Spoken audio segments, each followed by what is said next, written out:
प्रत्येक जिल्ह्यातील आलेल्या माझ्या तमाम युवक राष्ट्रवादी काँग्रेस पक्षाच्या माध्यमातून दादा आपल्या नेतृत्वावरती शिक्कामोर्तब झालेलंच आहे। पण उद्याच्या भवितव्याच्या मध्ये प्रचंड ताकद उभी करण्यासाठी तो प्रचंड या ठिकाणी युवक मेळावा होतो आहे।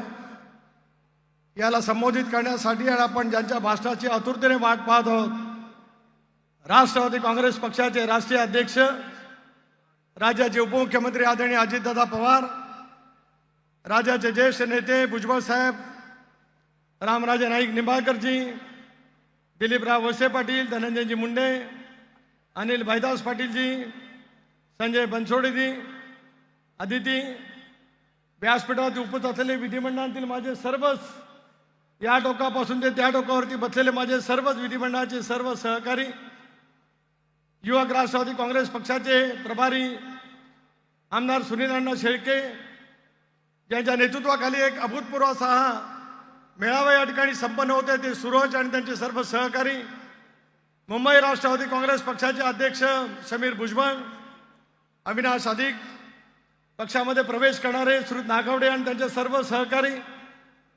पत्रकार मित्र, महिलांचे प्रतिनिधी, राज्याच्या कानाकोपऱ्यातून प्रचंड उत्साहाच्या वातावरणामध्ये जमलेल्या माझ्या तमाम राष्ट्रवादी युवक काँग्रेसच्या कार्यकर्ते, बंधू, पदाधिकारी, बंधू भगिनी आणि सहकारी मित्रांनो, घड्याळ तेच वेळ नवी। 25 वर्ष राष्ट्रवादी काँग्रेस पक्षाला स्थापन होऊन झाली। त्या 25 वर्षाच्या वाटचालीतील भुजबळ साहेब आपण सर्वजण या ठिकाणी साक्षीदार आहोत।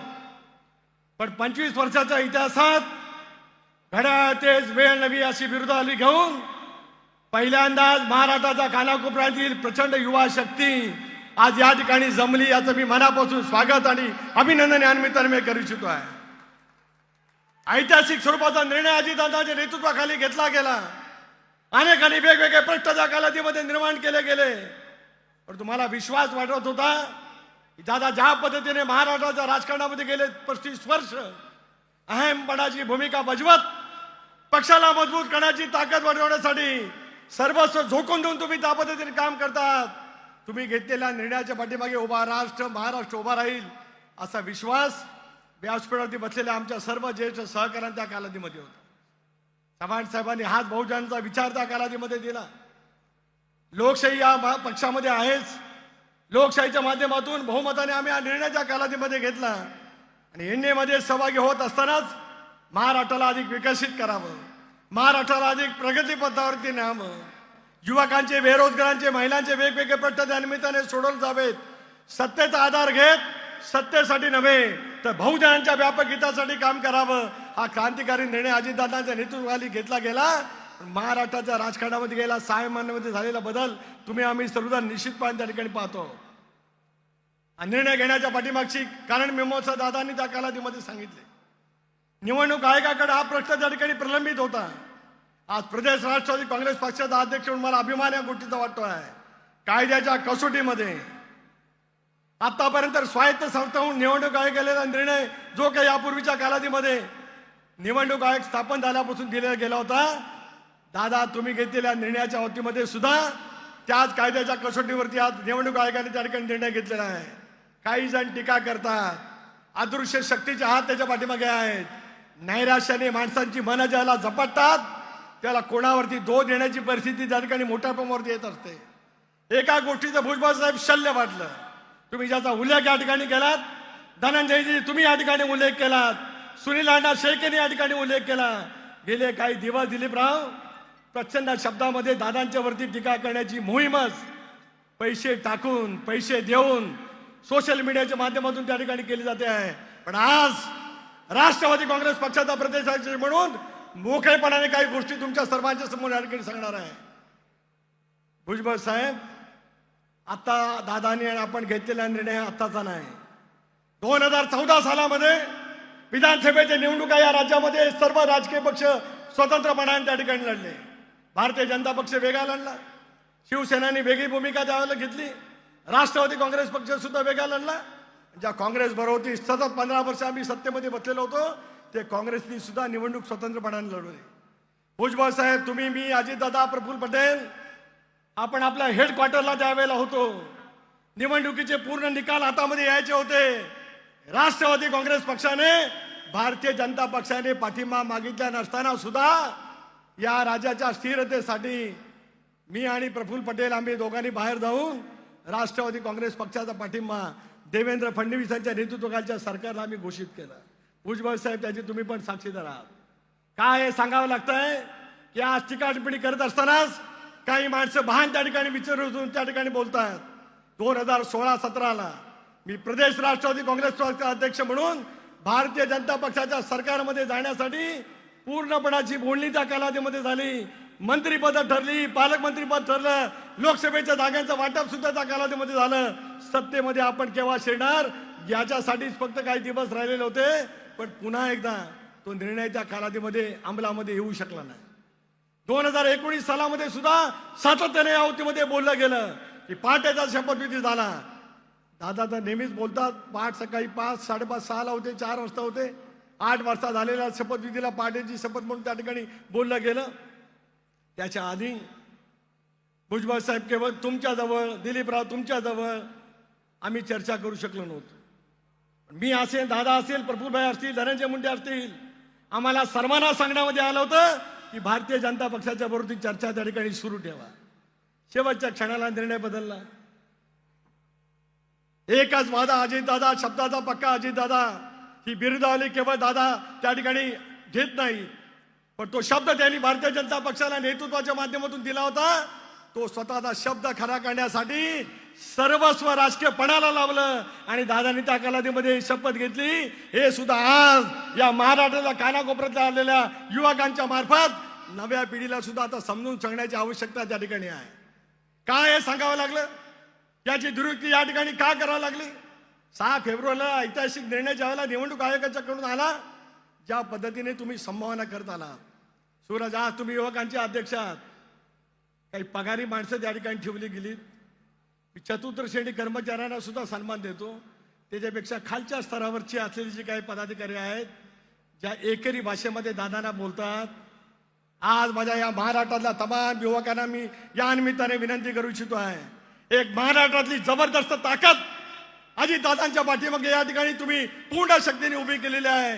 याच्या पुढच्या कालावधीमध्ये या पद्धतीने शब्द प्रयोग करण्याचा प्रयत्न केला तर त्याला जशा तसं उत्तर सुनीलांना देण्याचं काम माझे सगळे जमलेले कार्यकर्ते करतील. याच्यात माझ्या मनामध्ये शंका काही कारण नाही. मला या गोष्टीचं वेदना त्या ठिकाणी होता. एका बाजूला चव्हाण साहेबांच्या विचाराचा वारसा त्या ठिकाणी सांगायचा आणि टीका टिप्पणी करत असताना अश्लाघ्य शब्दामध्ये त्या ठिकाणी टीका टिप्पणी केली जायची.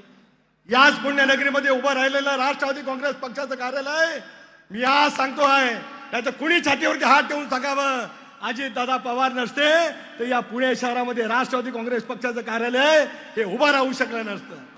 महाराष्ट्राच्या कानाकोपऱ्यात वेगवेगळ्या जिल्ह्यामध्ये कार्यालय उभे राहिलेत. आम्ही सगळेजण साक्षीदार आहोत. केवळ आणि केवळ अजितदादांच्या कल्पकतेतून महाराष्ट्रामध्ये उभी राहिलेली राष्ट्रवादी काँग्रेस पक्षाची कार्यालय त्या ठिकाणी उभी राहिलेली पाहायला मिळू शकत आहेत. का 53 पैकी 43 आमदारांचं पाठबळ मिळालं केवळ सत्तेसाठी. या सर्व आमदारांच्या जीवनामध्ये, त्यांच्या राजकीय जीवनामध्ये सख्या भावासारखी पाठराखण करण्याचं काम अजितदादांनी गेले 25 वर्ष अथकपणाने केलं. 2019 निवडणुकीला आम्ही सामोरं जात असतानाच लोकसभेच्या निवडणुकीमध्ये महाराष्ट्रामध्ये पानिपत झालेलं होतं. अशा वेळेला दादांच्या प्रगल्भ नेतृत्वाने काही धाडसी निर्णय घेतले. नवीन तरुणांना त्या ठिकाणी संधी दिली आणि हे नवीन तरुण आमदार विधानसभेवरती निवडून आले. त्याच्यामध्ये माझ्या आज या ठिकाणी आशुतोष काळे आहेत, सुनील अण्णा शेळके त्या ठिकाणी आहेत, सुनील टिगरे या ठिकाणी आहेत, चेतन तुपे या ठिकाणी आहेत, निलेश लंके या ठिकाणी आहेत, आदिती तटकरे या ठिकाणी आहेत, अनिल भाईदास पाटील या ठिकाणी आहेत, संजय बनसोड या ठिकाणी आहेत. हे सगळी फाईन हे कोणाची आहेत? ह्या अजितदादांच्या नेतृत्वाची आहे. ठामपणाने त्यांनी निर्णय घेतल्याच्या नंतर पक्षाच्या पाठीमागे उभं राहण्याचं पाठबळ महाराष्ट्रातल्या कानाकोपऱ्यातल्या जनतेने त्या ठिकाणी दाखवलं. आज ती ऐतिहासिक पद्धतीची जबाबदारी घेऊन तुम्हाला आणि आम्हाला सर्वांना त्या ठिकाणी काम करावं लागेल. महिलांचा एक अभूतपूर्व मेळावा रुपालीताई चाकणकरांच्या नेतृत्वाखाली षण्मुखानगर हॉलमध्ये झाला आणि आज बालेवाडीला सूरज एक प्रचंड पद्धतीची युवकांची शक्ती तुम्ही या ठिकाणी उभी केलेली आहात. मला विश्वास आहे दादा, आज मुंबई आहे, समीर आहे म्हणजे मुंबईतले तरुण या ठिकाणी आहेत, पालघर आहे, ठाणे आहे, रायगड आहे, रत्नागिरी आहे, सिंधुदुर्ग आहे, कोल्हापूर आहे, सांगली आहे, सातारा आहे, पुणे आहे, सोलापूर आहे, धाराशिव आहे, लातूर आहे, बीड आहे, परभणी आहे, हिंगोली आहे, नांदेड आहे, जालना आहे, संभाजीनगर आहे, अहमदनगर आहे, नाशिक आहे, धुळा आहे, नंदुरबार आहे, बुलढाणा आहे, अकोला आहे, वाशिम आहे, पलीकडचं यवतमाळ आहे, त्याच्या पलीकडचं चंद्रपूर आहे, त्याच्या पलीकडचं आज गडचिरोली आहे, त्याच्या पलीकडे भंडारा आहे, गोंदिया आहे, नागपूर आहे, वर्धा आहे आणि अमरावती आहे. कुठला जिल्हा चुकला का राहिला?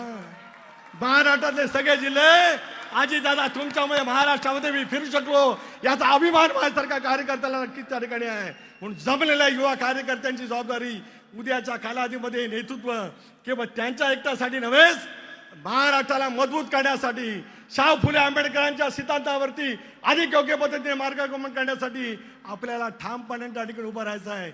याच्यासाठीच युवकांची चळवळ या ठिकाणी उभी राहिलेली आहे. मी सुद्धा 84ला रायगड जिल्हा युवक काँग्रेसचा अध्यक्ष झालो. 8 वर्ष युवक काँग्रेसचा अध्यक्ष म्हणून काम केलंय. युवक काँग्रेसचा कार्यकर्ता किती ताकदीने काम करू शकतो मला स्वतःला माझ्या राजकीय जीवनामध्ये अनुभवायला मिळालं. त्याच्यानंतरचा प्रवास झालाच. तुम्ही बसलेले युवकांचे या ठिकाणी कार्यकर्ते आहात. महाराष्ट्राच्या कानाकोपऱ्यामध्ये तुम्ही जाऊ शकता. आज सूरज सभागृहात आणि सभागृहाच्या बाहेर एवढी गर्दी आहे. 25,000 युवक कार्यकर्ते आज केवळ एका हाकेनिशी दादांच्या पाठीमागे शक्ती उभी करण्यासाठी आले. तुम्ही प्रत्येक जरी 100 जवळ संपर्क करण्याचा प्रयत्न केलात तर 25 लाख युवकांच्या पर्यंत पोहोचू शकाल. आणि 25 लाखातल्या प्रत्येकाने 4 युवकांची जरी संपर्क केला तरी महाराष्ट्राच्या 1 कोटी युवकांची ताकद अजित पर्व जे नवीन पर्व घेऊन आपण कामाला लागतो आहोत त्याच्या पाठीमागे उभी राहील. दाखवून देऊया या महाराष्ट्रामध्ये आता नवीन अजित पर्व जे काही सुरू झालंय घड्याळ तेच. निवडणूक आयोगाने या निर्णयावरती शिक्कामोर्तब करत असताना धनंजय सर्वस्व झोकून देऊन तुम्ही आम्ही पुन्हा एकदा महाराष्ट्र बिंदून काढू आणि महाराष्ट्रातल्या जनतेला आपण पूर्णपणे दाखवू. हे नवीन पर्व जे काय महाराष्ट्राच्या राजकारणामध्ये सुरू झालंय, ज्याचा एनडीए मध्ये सहभाग आहे, राज्याच्या महायुतीच्या सरकारमध्ये सहभाग आहे, हजारो कोटी रुपयाची कामं त्या ठिकाणी प्रत्येक विधानसभा मतदारसंघामध्ये होत असतानाच विकसित राज्य म्हणून अधिक प्रगतीवर जाण्याचं काम ऐतिहासिक पद्धतीने होत आहे. त्याच्यासाठी आपल्या सर्वांची साथ मिळावी अशी अपेक्षा या ठिकाणी आम्ही व्यक्त करतो. छत्रपती शिवाजी महाराजांची शिवजयंती 19 तारखेला आहे. स्वराज्य सप्ताह आपण त्या ठिकाणी घोषित केला आहे. माझ्या सर्व तरुण सहकाऱ्यांची कडे माझी नम्रतेची विनंती आहे. नव्हे माझी आपल्याला प्रेमाची हाक आहे. तुम्ही सर्वांनी मिळून उद्यापासून दादांच्या नेतृत्वाखाली मुंबईचा नव्हे तर या देशाचा प्रवेशवर असलेल्या गेटवे ऑफ इंडिया पासून आपण हा सप्ताह त्या ठिकाणी सुरू करतो आहोत. रे त्याचं राज्य ज्या कालावधीमध्ये आपण त्या कालावधीतल्या पिढीने अनुभवलं, उद्याच्या भवितव्याच्या कालावधीमध्ये सुद्धा तोच आदर्श मनामध्ये ठेवत ती वाटचाल करण्याचा प्रयत्न दादांच्या नेतृत्वाखाली ज्यावेळेला आपण करणार आहोत त्याला पूर्णपणाची ताकद आणि शक्ती या स्वराज्य सप्ताहाच्या माध्यमातून तुम्ही सगळेजण एक शिवभक्त म्हणून त्या ठिकाणी निश्चितपणे दाखवाल एवढा विश्वास आज या कार्यक्रमाच्या निमित्ताने या ठिकाणी व्यक्त करतो. तुमच्या सर्वांचेच आभार मानण्यासाठी माझ्या शब्द भंडारामध्ये हा शब्द नाही. प्रदेशाध्यक्ष या नात्याने राज्यातल्या कानाकोपऱ्यातल्या माझ्या सर्व युवकांचं अतिशय मी मनस्वी शब्दामध्ये अभिनंदन करतो, आभार मानतो आणि विश्वास व्यक्त करतो की आगामी येणाऱ्या लोकसभेच्या निवडणुकीमध्ये महायुतीचे जे उमेदवार आहेत 45+ आपण म्हणतो, पण तुम्ही सर्वांनी ताकद आणि शक्ती लावलीत तर दादांच्या नेतृत्वाखाली राष्ट्रवादी काँग्रेस पक्ष आगामी येणाऱ्या लोकसभेच्या निवडणुकीमध्ये पूर्णपणाने जबरदस्त ताकद त्या ठिकाणी दाखवेल. येणाऱ्या विधानसभेमध्ये सुद्धा दाखवेल. जे स्वप्न गेले अनेक वर्ष तुम्ही पाहत आहोत ते स्वप्न पूर्ततेमध्ये नेण्यासाठी या संबंध सभागृहाने बाहेर असलेल्या सर्व युवकांनी झोकून देऊन कामाला लागावं एवढी नम्रतेची विनंती करतो. पुन्हा एकदा एक देखणा बहारदार दादा थोडासा उशीर झाला, आम्ही माफी मागतो. तुमचा थोडा जास्ती वेळ घेतला, तुम्ही रागालात तरी आमच्यावरती ते शब्द फुलासारखेच आहेत. तुमचा भक्तशीरपणा आम्हाला सर्वांना ज्ञात आहेच. तुमच्या वेळेवरती चालण्याचा आम्ही प्रयत्न करतो आहोत. घड्याळ तेच वेळ नवी हे ब्रीद वाक्य घेऊन ज्याला आम्ही काम करण्याचा प्रयत्न करू त्याला या तरुणांचा उत्साह इतका प्रचंड प्रमाणावरती आहे. थोडासा जास्ती वेळ आपल्याला द्यावा लागला, याच्याबद्दल माफी मागत असतानाच तुमच्या माध्यमातून महाराष्ट्राच्या कानाकोपऱ्यातील आलेला हा तरुण उद्याच्या भवितव्याच्या कालावधीमध्ये पूर्ण शक्तीने झोकून देऊन कामाला लागेल एवढा विश्वास प्रदेशाध्यक्षांना त्यांनी देतो. माझे सर्व फ्रंटल सेलचे ऑर्गनायझेशनचे सर्व पदाधिकारी याच पद्धतीने काम करतील एवढा विश्वास देतो. आपल्या सर्वांचे आभार मानतो आणि थांबतो. जय हिंद, जय महाराष्ट्र, जय राष्ट्रवादी. धन्यवाद तटकरे साहेब. आपलं नेतृत्व आम्हा सगळ्यांना उद्या देतं. एकच वादा अजित दादा राष्ट्रवादी काँग्रेस पार्टीचा विजय असो. एकच वादा अजित दादा विकासाचा वादा अजित दादा. आता सळसळू द्या तुमच्या धमन्यातील रक्त, कारण की महाराष्ट्राचं मुख्यमंत्री व्हा स्वप्न ज्याला आपल्याला पडलेलं आहे. एकच बोलता बोलता चुकून राहून गेला. लोकसभेच्या निवडणुकीला आता आपण दादांच्या नेतृत्वाखाली सामोरं जाणार आहोत. मी आहे, भुजबळ साहेब आहेत, प्रफुल्लभाई आहेत, सर्व सहकारी त्या ठिकाणी काम करतायत. पण आज या तरुणांच्या साक्षीने मी आज अधिकृत राष्ट्रवादी काँग्रेसचा प्रदेशाध्यक्ष म्हणून लोकसभेच्या निवडणुकीचा प्रचार प्रमुख, राष्ट्रवादी काँग्रेस पक्षाचा निवडणुकीचा लोकसभेचा प्रचार प्रमुख म्हणून धनंजय मुंडे यांची नियुक्ती या ठिकाणी जाहीर करतो आहे. टाळांच्या गजरात धनंजय मुंडे यांची या ठिकाणी नियुक्ती आपण स्वागत करावं एवढी आपल्याला विनंती करतो. एबीपी माझा, उघडा डोळे बघा नीट.